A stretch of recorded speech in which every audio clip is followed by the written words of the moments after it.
नमस्कार। मैं डॉक्टर शैलेंद्र कुमार सिंह, राजकीय महाविद्यालय भतरोज खां, अल्मोड़ा। आज का हमारा मुख्य विषय है अंतर्राष्ट्रीय अर्थशास्त्र के अंतर्गत निरपेक्ष लाभ सिद्धांत की व्याख्या करना। वास्तव में निरपेक्ष लाभ सिद्धांत प्रोफेसर एडम स्मिथ ने प्रस्तुत किया। इन्होंने कहा कि व्यापार न होने की स्थिति में एक देश को दो या दो से अधिक वस्तुओं का उत्पादन करना पड़ता है ताकि से अपनी सारी आवश्यकताओं को पूरा कर सके। अर्थात व्यापार न होने की स्थिति में एक देश को उन वस्तुओं का उत्पादन करना पड़ेगा जिसको देश की डिमांड होगी। मान लीजिए अपने संपूर्ण श्रमिक को एक्स वस्तु के उत्पादन में लगा देते हैं और वाई वस्तु के उत्पादन में भी लगाते हैं। इस प्रकार अपने देश के लेबर फोर्स से वो एक्स और वाई वस्तु का उत्पादन करते हैं, लेकिन वहां के श्रमिक एक्स वस्तु के उत्पादन में तो ज्यादा कार्यकुशल हैं, जबकि वाई वस्तु के उत्पादन में कम कार्यकुशल है। लेकिन व्यापार न होने की स्थिति में उन्हें एक्स और वाई दोनों का उत्पादन अनिवार्य हो जाता है। उसी प्रकार मान लीजिए कोई बी देश है। बी देश को भी अपने संपूर्ण श्रमिक को एक्स और वाई वस्तु के उत्पादन में नियोजित करना होता है, क्योंकि व्यापार न होने की स्थिति में एक्स और वाई दोनों वस्तुओं की आवश्यकता है, जबकि बी देश में वहां के श्रमिक वाई वस्तु के उत्पादन में ज्यादा इफिशियंट है in the respect of x वस्तु के, यानी वाई वस्तु अच्छा बना लेते हैं एक्स वस्तु की अपेक्षा। लेकिन व्यापार न होने की स्थिति में इन्हें दोनों वस्तुओं को बनाना पड़ता है। तो प्रोफेसर एडम स्मिथ ने कहा कि ए और बी दोनों देश दो वस्तुएं एक्स और वाई बना रहे हैं। निरपेक्ष लाभ सिद्धांत यह कहता है कि यदि ए देश में एक्स का उत्पादन अच्छा हो रहा है और बी देश में वाई का उत्पादन अच्छा हो रहा है, तो क्यों ना ए देश एक्स वस्तु के उत्पादन में श्रम विभाजन एवं विशिष्टीकरण को अपनाए, वहीं बी देश वाई वस्तु के उत्पादन में श्रम विभाजन एवं विशिष्टीकरण को अपनाए और आपस में ट्रेड कर ले जो वस्तु का उत्पादन वो नहीं कर रहा है। जैसे ए देश ने एक्स वस्तु का उत्पादन किया तो ए देश को चाहिए कि एक्स वस्तु को एक्सपोर्ट कर दे बी देश को और बी देश से इंपोर्ट कर ले वाई वस्तु को। इस प्रकार आप देखेंगे कि ए और बी दोनों देश की जीडीपी बढ़ जाती है, अर्थात जीएनपी भी बढ़ जाती है, और दोनों देशों को वास्तव में व्यापार से लाभ भी होता है। तो प्रोफेसर एडम स्मिथ का निरपेक्ष लाभ सिद्धांत ये कहता है कि एक देश को उस वस्तु के उत्पादन में श्रम विभाजन एवं विशिष्टीकरण करना चाहिए जिसमें उसे निरपेक्ष लाभ प्राप्त हो रहा हो। जैसे ए देश को एक्स और वाई वस्तु में एक्स वस्तु के उत्पादन में निरपेक्ष लाभ प्राप्त हो रहा है, वहीं बी देश को भी उस वस्तु के उत्पादन में श्रम विभाजन एवं विशिष्टीकरण करना चाहिए जिसमें उसे निरपेक्ष लाभ प्राप्त हो रहा हो और आपस में व्यापार करना चाहिए। इससे दोनों देशों को अंतरराष्ट्रीय व्यापार से लाभ होता है। आइए हम इसे टेबल के माध्यम से, रेखाचित्र के माध्यम से और अधिक स्पष्ट करते हैं।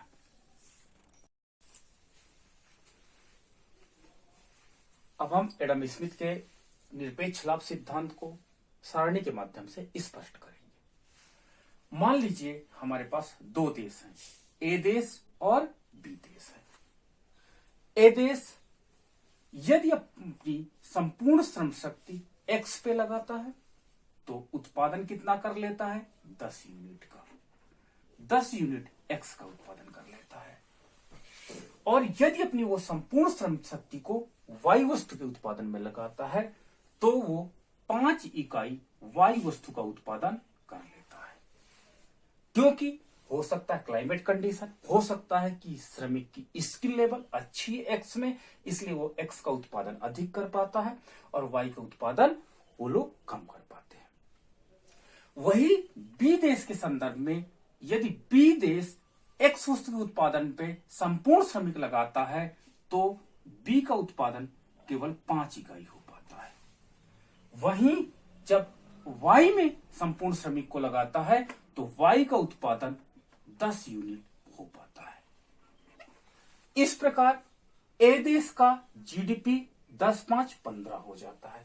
यानी ए देश का अगर हम जीडीपी की बात करते हैं, जीडीपी तो कितना हुआ 15 यूनिट, और बी देश का जीडीपी कितना होगा 15 यूनिट। अब हम ये देखते हैं कि व्यापार न होने की स्थिति में ए देश एक्स वस्तु का उत्पादन भी करेगा और ए देश वाई वस्तु का भी उत्पादन करेगा। उसी प्रकार बी देश दोनों वस्तुओं का उत्पादन करेंगे। प्रोफेसर एडम स्मिथ ने कहा कि अगर जिस देश को, मान लीजिए दो देश हैं, ए देश को यदि एक्स वस्तु के उत्पादन में निरपेक्ष लाभ प्राप्त हो रहा हो या वाई वस्तु के उत्पादन में निरपेक्ष लाभ प्राप्त हो रहा, तो उसमें श्रम विभाजन एवं विशिष्टीकरण अपनाना चाहिए। तो चलिए सबसे पहले हम निरपेक्ष लाभ की गणना सीखते हैं, कैसे करते हैं। निरपेक्ष लाभ की गणना करने के लिए सबसे पहले हम ए देश के एक्स वस्तु को लेते हैं। ए देश के हमने एक्स वस्तु को लिया, जिस वस्तु को निकालना होता है ए देश के एक्स वस्तु में देखते हैं निरपेक्ष लाभ कितना है, तो ए देश के एक्स वस्तु अपॉन ए देश का वाई वस्तु। आप ये फार्मूले का प्रयोग करिए, आपको ए देश में एक्स वस्तु में निरपेक्ष लाभ कितना प्राप्त हो रहा, तो ए देश के एक्स वस्तु को ए देश के वाई वस्तु से डिवाइड कर दीजिए, आपको पता चल जाएगा। तो यहां पर हम देखते हैं क्या कि 10/5 इट मीन्स 2 यूनिट। हम देखते हैं कि ए देश के एक्स वस्तु में 2 का लाभ है। चलो ए देश के वाई में अब चेक कर लेते हैं। ए देश के वाई बराबर ए वाई अपॉन ए एक्स। ए एक्स ये दूसरा फार्मूला हो गया वाई वस्तु के संदर्भ में। तो जिस वस्तु का निकालना होता है निरपेक्ष लाभ, उसको ऊपर दूसरी वस्तु से डिवाइड कर देते हैं। तो हमारे पास कितना हो जाएगा 5/10, क्योंकि हमने देखा 5 का उत्पादन वाई में है और 10 का एक्स में है, तो इट मीन्स हो जाएगा 0.5। अब देखिए ए देश को एक्स में 2 का फायदा, ए देश को वाई में 0.5, अतः ए देश को एक्स वस्तु के उत्पादन में निरपेक्ष लाभ प्राप्त हो रहा है। अतः ए देश को चाहिए कि वो एक्स वस्तु के उत्पादन में श्रम विभाजन एवं विशिष्टीकरण को अपनाए। चलिए अब हम बी देश को देखते हैं। बी देश को एक्स वस्तु में निरपेक्ष लाभ कितना है, बी देश को वाई वस्तु में। तो हमने ए कंट्री के विषय में भी चेक कर लिया, ये ए कंट्री के विषय में रिपोर्ट थी। अब हम चलिए बी कंट्री के विषय में देखते हैं। तो बी कंट्री के विषय में देखते हैं, तो बी का एक्स में उत्पादन देखते हैं, एक्स वस्तु में कितना निरपेक्ष लाभ है, तो b x upon b y, तो मतलब 5/10 मतलब 0.5, यानी बी देश को एक्स वस्तु में निरपेक्ष लाभ 0.5 है। चलिए बी देश को वाई वस्तु में, तो बी देश का वाई बटे बी देश का एक्स, तो 10/5 मीन्स 2, अर्थात बी देश को वाई वस्तु में 2 का निरपेक्ष लाभ प्राप्त है। अतः बी को चाहिए कि वो वास्तव में वाई वस्तु के उत्पादन में श्रम विभाजन एवं विशिष्टीकरण करें। अब यहां तो एक बात तो स्पष्ट हो गई कि निरपेक्ष लाभ की हमने गणना कर ली, और निरपेक्ष लाभ के नियम के अनुसार, सिद्धांत के अनुसार ए देश को एक्स वस्तु के उत्पादन में श्रम विभाजन विशिष्टीकरण चयन करना चाहिए और बी देश को वाई वस्तु के उत्पादन में श्रम विभाजन एवं विशिष्टीकरण करना चाहिए। क्या निरपेक्ष लाभ सिद्धांत के अनुसार हम जो स्पेशलाइजेशन कर रहे हैं, इससे राष्ट्रीय आय में कोई प्रभाव पड़ेगा? क्या वास्तव में व्यापार करने से दोनों देशों को लाभ होगा? आइए हम इसको अगली सारणी से और अधिक स्पष्ट करते हैं।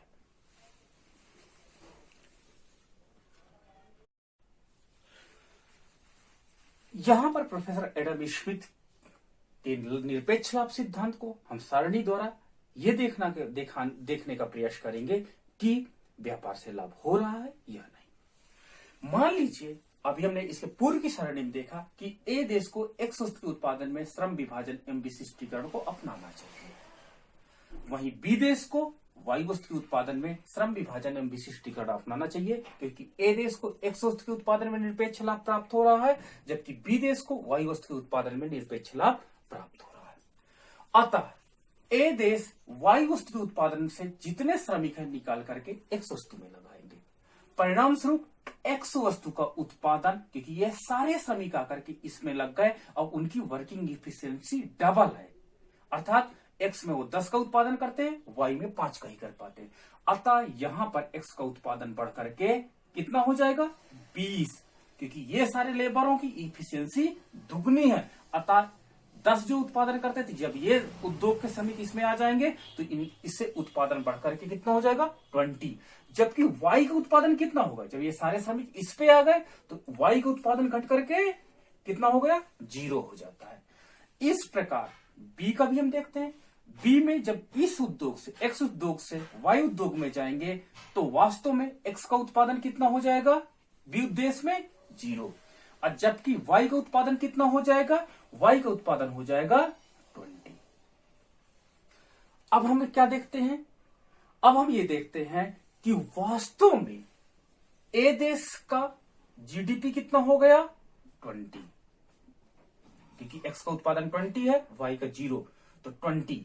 अब बी का कितना हो गया 20, यानी ए देश का जीडीपी कितना बढ़ गया, ए देश का जीडीपी 20 हो गया।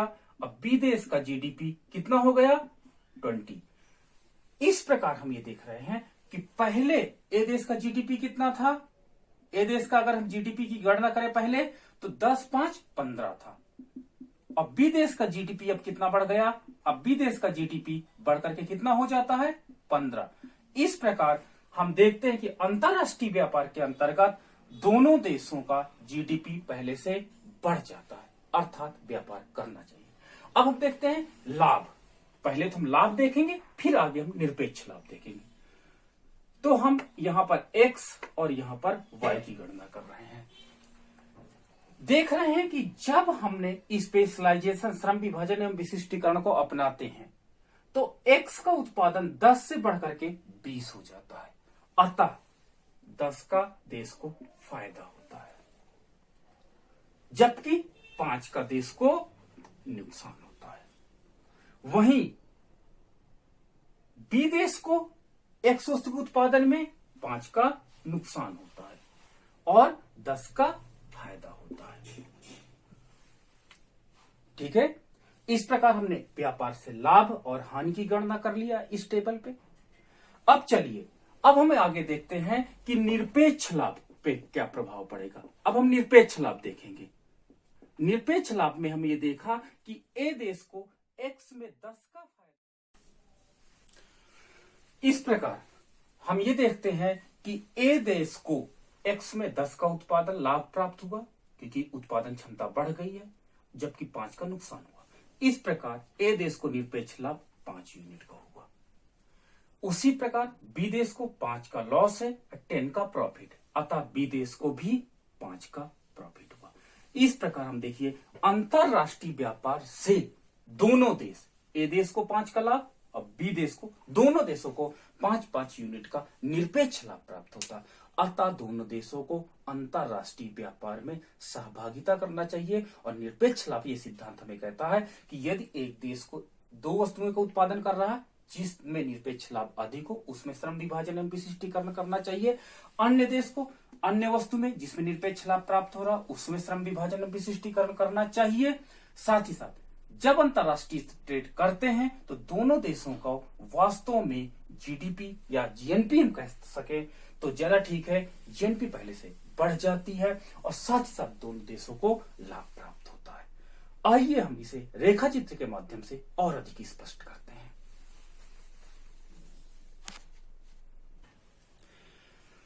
यहां पर हम रेखा चित्र में आधार अक्ष पर एक्स वस्तु को लिए हैं तथा लंब अक्ष पर वाई वस्तु को लिए हैं। ए देश का ये प्रोडक्शन पॉसिबिलिटी कर्व है जो स्थिर लागतों के अंतर्गत बनाया गया। ए देश एक्स वस्तु का उत्पादन करता है तो अधिक कर लेता है, जबकि वाई वस्तु का उत्पादन कम इफिशियंसी से कर पाता है। इस प्रकार ये त्रिभुज वास्तव में त्रिभुज ओ ए एक्स ए वाई ये वास्तव में जीडीपी किसकी दिखा रही है, ए कंट्री की दिखा रही है, क्योंकि वो दोनों वस्तुओं को उत्पादन कर रहा है, इसलिए ऐसा हो रहा है। अब मान लीजिए हम बी देश का देखते हैं तो बी देश में o b x b y है, इसका तात्पर्य यह होता है कि बी देश वाई वस्तु के उत्पादन में अधिक इफिशियंट है, जबकि एक्स वस्तु के उत्पादन में अधिक इफिशियंट नहीं है। अतः ए देश को निरपेक्ष लाभ सिद्धांत कहता है कि उसका प्रोडक्शन पॉइंट ए एक्स होना चाहिए, क्योंकि एक्स वस्तु को वो वाई वस्तु के सापेक्ष अच्छा बना सकता है। यानी निरपेक्ष लाभ सिद्धांत यह कहता है कि एक्स वस्तु में निरपेक्ष लाभ अधिक है, वाई वस्तु में निरपेक्ष लाभ कम है। अतः प्रोडक्शन पॉइंट ए कंट्री का ये पॉइंट होगा ए एक्स पॉइंट, वही बी कंट्री का बी वाई होगा, क्योंकि वाई वस्तु को अच्छा बना सकता है in the respect of X. इन निरपेक्ष लाभ वाई वस्तु में अधिक है। इस प्रकार इन दोनों बिंदुओं को मिलाने पर हमें देखते हैं कि वास्तव में हमारे पास एक बिंदु प्राप्त हो जाता है, दैट इज कॉल्ड ए बिंदु। ये हमारे पास बी वाई ए एक्स, ये वास्तव में जो ट्रायंगल बनता है, ये निरपेक्ष लाभ सिद्धांत के अंतर्गत दोनों देश को प्राप्त हुए लाभ को दिखा रहा है, जो वास्तव में इन दोनों त्रिभुज से अधिक है। इस प्रकार निरपेक्ष लाभ सिद्धांत हमें स्पष्ट हो जाता है कि एक देश को उस वस्तु के उत्पादन में श्रम विभाजन एवं विशिष्टीकरण करना चाहिए जिसमें निरपेक्ष लाभ अधिक हो, तथा अन्य देश को अन्य में। अतः व्यापार से दोनों देशों की जीडीपी या जीएनपी बढ़ जाती है और साथ ही साथ दोनों देशों को व्यापार से लाभ प्राप्त होने लगता है। धन्यवाद।